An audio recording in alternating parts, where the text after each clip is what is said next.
आज आषाढ़ पूर्णिमा पर सुने श्री सत्यनारायण भगवान की संपूर्ण व्रत कथा। एक समय नैमिषारण्य तीर्थ में शौनक आदि 88,000 ऋषियों ने श्री सूत जी से पूछा, हे प्रभु, इस कलयुग में वेद विद्या रहित मनुष्यों को प्रभु भक्ति किस प्रकार मिलेगी और उनका उद्धार कैसे होगा।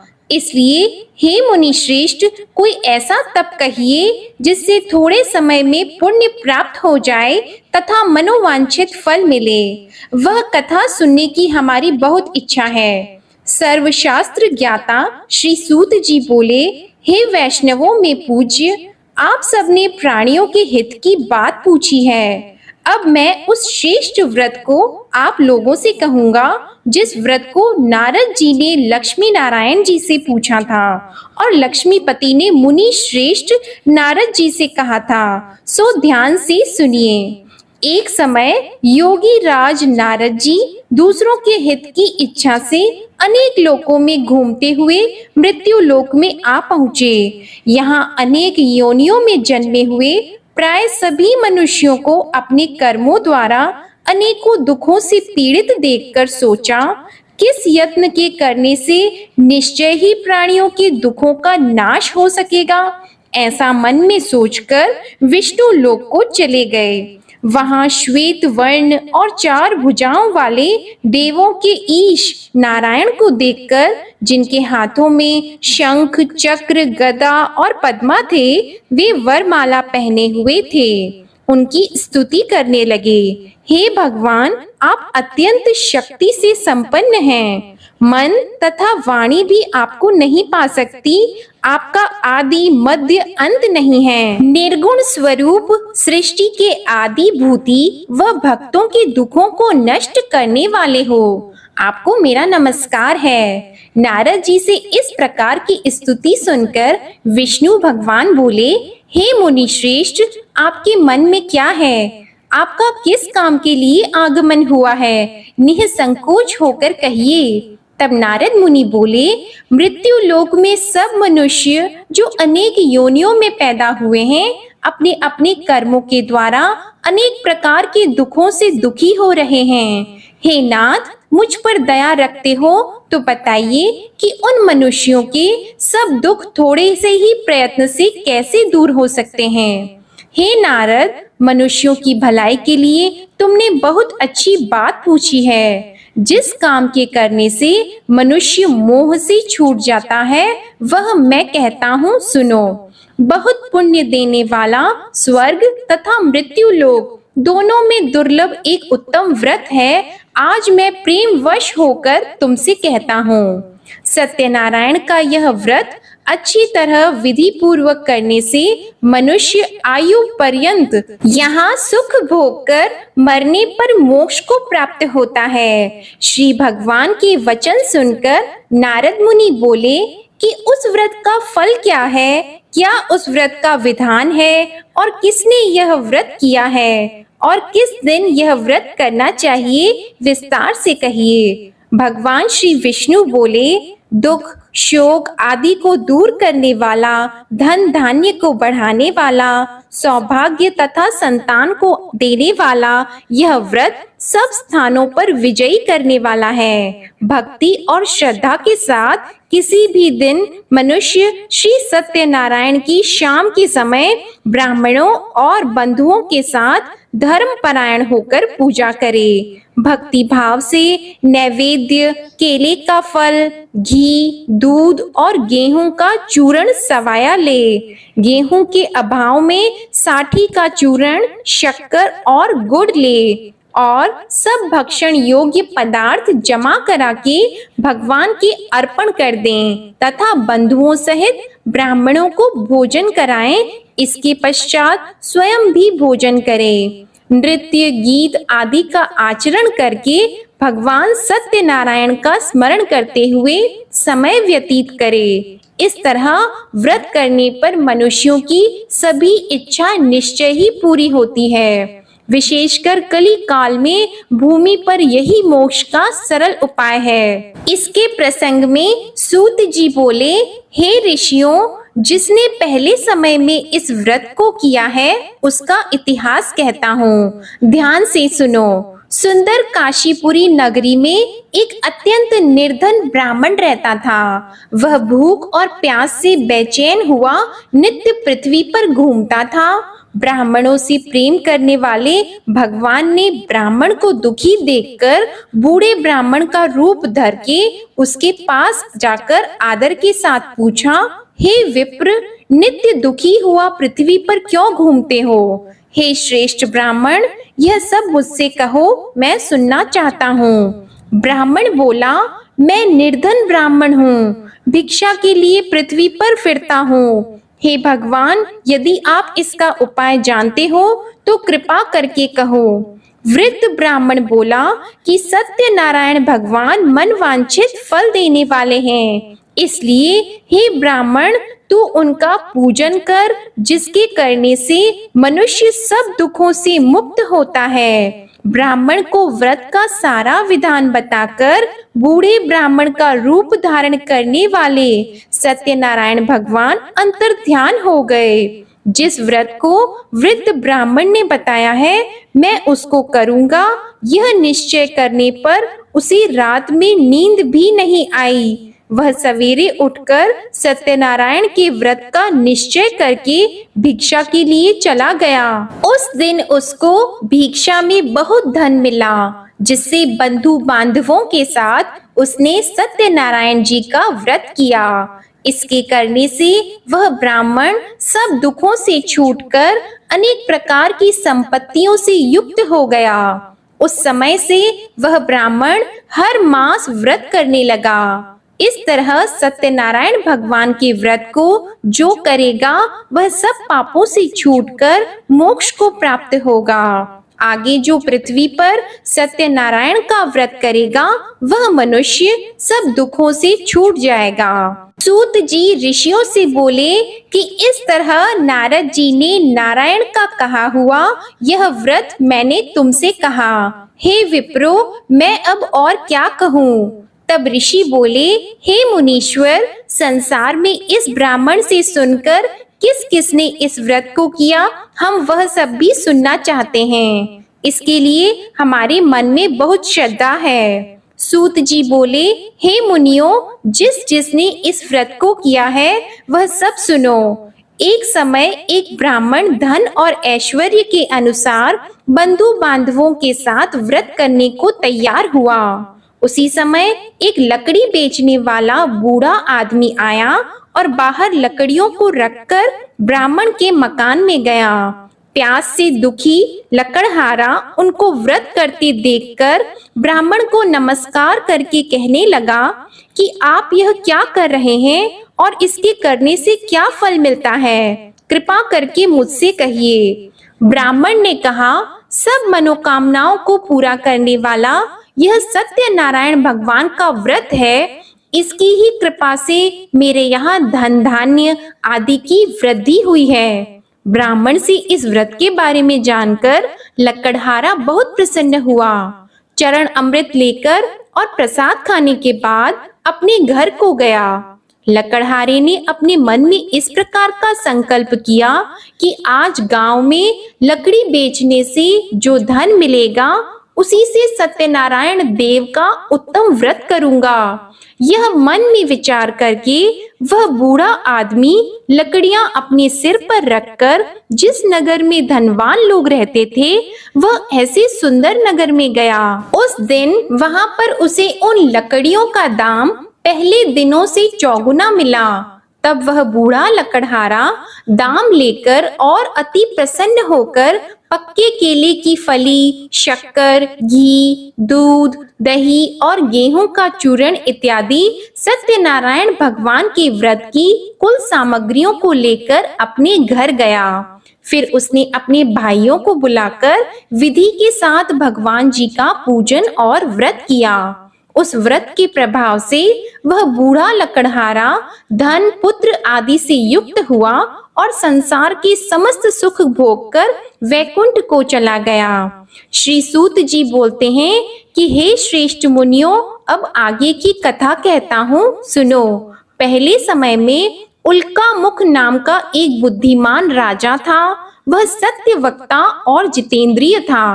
प्रतिदिन देव स्थानों पर जाता तथा गरीबों को धन देकर उनके कष्ट दूर करता था। उसकी पत्नी कमल की समान मुख वाली और सती साध्वी थी। भद्रशीला नदी के तट पर उन दोनों ने श्री सत्यनारायण भगवान का व्रत किया। उस समय में वहां एक साधु वैश्य आया। उसके पास व्यापार के लिए बहुत सा धन था। वह नाव को किनारे पर ठहराकर राजा के पास आ गया और राजा को व्रत करते हुए देखकर विनय के साथ पूछने लगा, हे राजन, भक्ति युक्त चित्त से यह आप क्या कर रहे हैं? मेरी सुनने की इच्छा है, सो आप यह मुझे बताइए। राजा बोला, हे साधु, अपने बांधवों के साथ पुत्र आदि की प्राप्ति के लिए महाशक्तिवान सत्यनारायण भगवान का व्रत व पूजन किया जा रहा है। राजा के वचन सुनकर साधु आदर से बोला, हे राजन, मुझसे इसका सब विधान कहो। मैं भी आपके कथन अनुसार इस व्रत को करूंगा। मेरे भी कोई संतान नहीं है और इससे निश्चय ही हो जाएगी। राजा से सब विधान सुनकर व्यापार से निवृत्त हो वह आनंद के साथ घर गया। साधु ने अपनी स्त्री से संतान देने वाले उस व्रत का समाचार सुनाया और कहा कि जब मेरे संतान होगी तब मैं इस व्रत को करूंगा। साधु ने ऐसे वचन अपनी स्त्री लीलावती से कहे। एक दिन उसकी स्त्री लीलावती पति के साथ आनंदित होकर सांसारिक धर्म में प्रवृत्त होकर सत्यनारायण भगवान की कृपा से गर्भवती हो गई तथा 10वें महीने में उसके एक सुंदर कन्या का जन्म हुआ। दिनों दिन वह इस तरह बढ़ने लगी जैसे शुक्ल पक्ष का चंद्रमा बढ़ता है। कन्या का नाम कलावती रखा गया। तब लीलावती ने मीठे शब्दों में अपने पति से कहा कि जो आपने संकल्प किया था भगवान का व्रत करूंगा, अब आप उसे करिए। साधु बोला, हे प्रिय, इसके विवाह पर करूंगा। इस प्रकार अपनी पत्नी को आश्वासन देकर वह नगर को गया। कलावती पितृगृह में वृद्धि को प्राप्त हो गई। साधु ने जब नगर में सखियों के साथ अपनी पुत्री को देखा तो तुरंत दूत को बुलाकर कहा कि पुत्री के वास्ते कोई सुयोग्य वर देखिए। साधु की आज्ञा पाकर दूत कंचन नगर पहुंचा और वहां पर बड़ी खोज और देखभाल कर लड़की के लिए सुयोग्य वाणिक पुत्र को ले आया। उस सुयोग्य लड़के को देखकर साधु ने अपने बंधु बांधवों सहित प्रसन्न चित्त अपनी पुत्री का विवाह उसके साथ कर दिया। किंतु दुर्भाग्य से विवाह के समय भी उस व्रत को करना भूल गया। तब श्री भगवान क्रोधित हो गए और श्राप दिया कि तुम्हें दारुण दुख प्राप्त होगा। अपने कार्य में कुशल साधु बनिया जमाता सहित समुद्र स्थित रत्नपुर नगर में गया और वहां दोनों ससुर जमाई चंद्रकेतु राजा के उस नगर में व्यापार करने लगे। एक रोज भगवान सत्यनारायण की माया से प्रेरित कोई चोर राजा का धन चुराकर भागा जा रहा था, किंतु राजा के दूतों को आता देखकर चोर ने घबराकर भागते हुए राजा के धन को वहीं चुपचाप रख दिया जहां वो ससुर जमाई ठहरे हुए थे। तब दूतों ने उस साधु वैश्य के पास राजा के धन को रखा देखा तो वे दोनों को बांध कर ले गए और प्रसन्नता से दौड़ते हुए राजा के समीप जाकर बोले, यह 2-4 हम पकड़ कर लाए हैं, देखकर आज्ञा दें। तब राजा की आज्ञा से उनको कठोर कारावास में डाल दिया और उनका सब धन छीन लिया। सत्यनारायण भगवान के श्राप द्वारा उनकी पत्नी भी घर पर बहुत दुखी हुई और घर पर जो धन रखा था चोर चुरा कर ले गए। शारीरिक व मानसिक पीड़ा तथा भूख प्यास से अति दुखित होकर अन्न की चिंता में कलावती एक ब्राह्मण के घर गई। वहां उसने सत्यनारायण भगवान का व्रत होते देखा, फिर कथा सुनी तथा प्रसाद ग्रहण करके रात को घर आई। माता ने कलावती से कहा, हे पुत्री, अब तक कहाँ रह गई थी? वह तेरे मन में क्या है? कलावती बोली, हे माता, मैंने एक ब्राह्मण के घर श्री सत्यनारायण भगवान का व्रत देखा है। कन्या के वचन सुनकर लीलावती भगवान के पूजन की तैयारी करने लगी। लीलावती ने परिवार और बंधुओं सहित श्री सत्यनारायण भगवान का पूजन किया और वर मांगा कि मेरे पति और दामाद शीघ्र आ जाएं। साथ ही प्रार्थना की कि हम सबका अपराध क्षमा करो। सत्यनारायण भगवान इस व्रत से संतुष्ट हो गए और राजा चंद्रकेतु को स्वप्न में दर्शन देकर कहा, हे राजन, दोनों वैश्यों को प्रातः ही छोड़ दो और सब धन जो तुमने ग्रहण किया है वह दे दो, नहीं तो मैं तेरा धन, राज्य, पुत्र आदि सब नष्ट कर दूंगा। राजा से ऐसे वचन कहकर भगवान अंतर्ध्यान हो गए। प्रातःकाल राजा चंद्रकेतु ने सभा में अपना स्वप्न सुनाया। फिर दोनों वाणिक पुत्रों को कैद से मुक्त कर सभा में बुलाया। दोनों ने आते ही राजा को नमस्कार किया। राजा मीठे वचनों से बोले, हे महानुभावों, भावी वश ऐसा कठिन दुख प्राप्त हुआ है, अब तुम्हें कोई भय नहीं। ऐसा कहकर राजा ने उनको नए नए वस्त्र आभूषण पहनाए तथा उनका जितना धन लिया था उससे दुगुना धन देकर आदर सहित विदा कर दिया। दोनों वैश्य अपने घर को चले गए। सूत जी बोले, वैश्य ने मंगलाचार करके यात्रा आरंभ की और अपने नगर को चला। उनके थोड़ी दूर निकलने पर दंडी वेशधारी सत्यनारायण भगवान ने उनसे पूछा, हे साधु, तेरी नाव में क्या है? अभिमानी वाणिक हंसता हुआ बोला, हे दंडी, आप क्यों पूछते हो? क्या धन लेने की इच्छा है? मेरी नाव में तो बेल और पत्ते भरे हैं। वैश्य का कठोर वचन सुनकर भगवान ने कहा, तुम्हारा वचन सत्य हो। दंडी ऐसा कहकर वहां से दूर चले गए और कुछ दूर जाकर समुद्र के किनारे बैठ गए। दंडी के जाने पर वैश्य ने नित्य क्रिया करने के बाद नाव को ऊंची उठी देखकर अचंभा किया और नाव में बेल पत्ते आदि देखकर मूर्छित होकर जमीन पर गिर पड़ा। फिर मूर्छा खुलने पर अत्यंत शोक प्रकट करने लगा।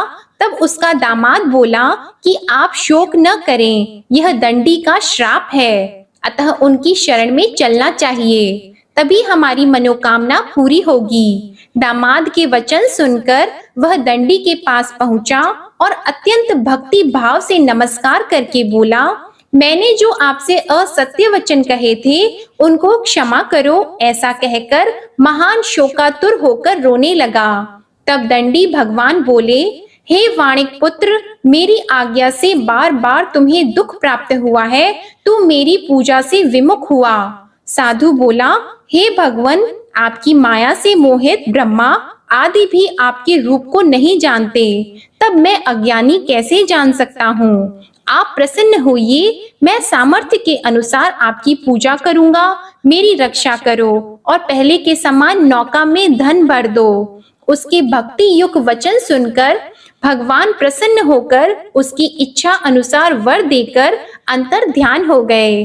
तब उन्होंने नाव पर आकर देखा कि नाव धन से परिपूर्ण है, फिर भी वह भगवान सत्यनारायण का पूजन कर साथियों सहित अपने नगर को चला। अब अपने नगर के निकट पहुंचा, तब दूत को घर भेजा। दूत ने साधु के घर जाकर उसकी स्त्री को नमस्कार करके कहा कि साधु अपने दामाद सहित इस नगर के समीप आ गए हैं। ऐसा वचन सुनकर साधु की स्त्री ने बड़े हर्ष के साथ सत्यदेव का पूजन कर पुत्री से कहा, मैं अपने पति के दर्शन को जाती हूँ, तू कार्य पूर्ण करके शीघ्र आ जा। माता के ऐसे वचन सुनकर कलावती प्रसाद छोड़कर पति के पास गई। प्रसाद की अवज्ञा के कारण सत्यदेव ने रुष्ट होकर उसके पति को नाव सहित पानी में डुबा दिया। कलावती अपने पति को न देखकर रोती हुई जमीन पर गिर गई।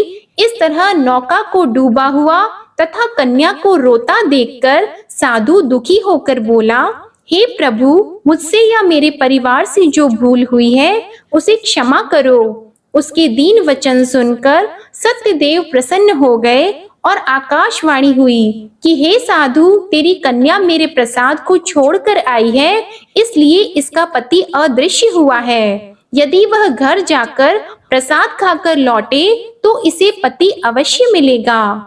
ऐसी आकाशवाणी सुनकर कलावती ने घर पहुंचकर प्रसाद खाया, फिर आकर पति के दर्शन किए।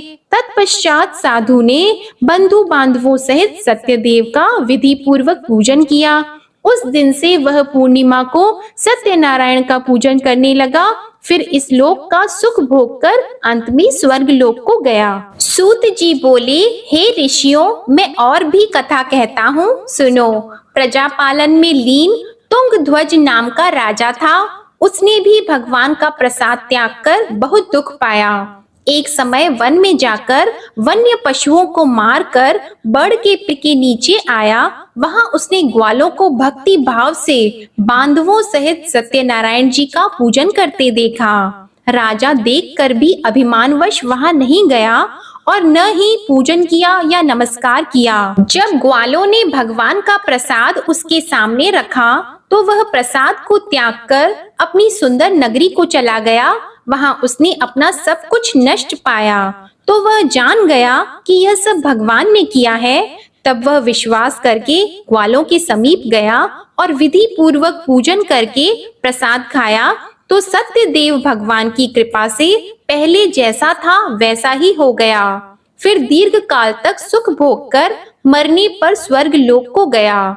जो मनुष्य इस परम दुर्लभ व्रत को करेगा, भगवान सत्यनारायण की कृपा से उसे धन धान्य की प्राप्ति होगी। निर्धन धनी और बंदी बंधन से मुक्त होकर निर्भय हो जाता है। संतानहीनों को संतान प्राप्त होती है तथा सब मनोरथ पूर्ण होकर अंत में वैकुंठ धाम को जाता है। यह सत्य है। श्री सूत जी कहते हैं कि ब्राह्मणों, आपको मैंने सत्यनारायण व्रत की यह पावन कथा सुनाई है। इस व्रत का पालन करके मनुष्य सभी दुखों से मुक्त हो जाता है। विशेषतः कलयुग में श्री सत्यनारायण की पूजा महान फल देने वाली है। इन देवता को कोई सत्यनारायण कहते हैं और कोई सत्यदेव कहते हैं। अनेक रूपों में श्री सत्यनारायण भगवान सभी के मनोरथों को पूर्ण करते हैं। ये सनातन सत्यदेव कलयुग में सत्य व्रत के रूप में अवतरित होंगे। हे श्रेष्ठ मुनियों, जो मनुष्य नित्य इसका पठन व श्रवण करता है, श्री सत्यनारायण भगवान की कृपा से उसके सभी पाप नष्ट हो जाते हैं। प्रेम से बोलो श्री सत्यनारायण भगवान की जय। श्री सत्यनारायण संपूर्ण व्रत कथा समाप्त।